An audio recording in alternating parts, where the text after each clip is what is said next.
பணத்தை சம்பாதிச்சிட்டோம், எப்படி சேமிக்கிறது அப்படின்றதுக்கு வழி சொல்கிற மாதிரிங்க. ஃபஸ்ட்டு சேமிக்கலாமா, அடுத்தது செலவு செய்யலாமான்ற இதே இல்லை. ஃபஸ்ட்டு சில பேர் என்ன நினைப்பாங்க, ஃபஸ்ட்டு செலவு செஞ்சுருவோம், அப்புறம் மீதம் இருந்தால் அதை சேர்த்து வைக்கலாம் அப்படின்ற மாதிரி நினைக்குவோம். ஆனால் அது சாத்தியமே இல்லை.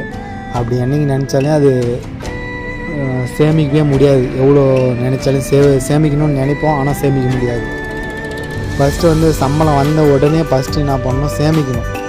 குறிப்பிட்ட அமௌண்ட்டு சம்பளத்துலேருந்து குறிப்பிட்ட அமௌண்ட்டு எடுத்து வச்சுட்டு அதுக்கப்புறம் நம்ம குறைவாக செலவு பண்ணோம்னா சேர்த்து வைக்கலாம். அப்படி சேர்த்து வச்சிங்கன்னா பின்னாடி நம்ம ஏதாவது ஒன்று வாங்கணும், பொருள் வாங்கணும்னா யூஸ் ஆகும். யாருக்கிட்டையும் கடன் வாங்க தேவையில்லை. அவசர தேவைக்கு பயன்படுத்திக்கலாம். எதிர்காலத்தில் வீடு வாசல் எதுனாலும் வண்டி வாகனம் எதுனாலையும் வாங்கிக்கலாம், பிரச்சனை கிடையாது.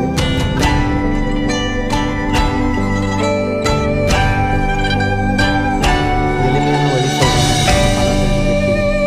சம்பளம் வந்த உடனே 20% 20% நீங்கள் சேமிக்கணும் சம்பளத்தில். மீதி செலவு பண்ணிக்கங்க. அது சேமிக்கிறத ஒரு தனி அக்கௌண்ட் ஓப்பன் பண்ணி அதில் போட்டு வச்சுக்கோங்க. அதுதான் நல்லதாக இருக்கும். சேமிப்பு அப்புறம் ஃபஸ்ட்டு செலவு, அடுத்தது சேமிப்பு. செலவை எவ்வளோ நம்மளால் முடியுமோ அந்த அளவுக்கு தேவையில்லாத செலவெல்லாம் பண்ண தேவையில்ல.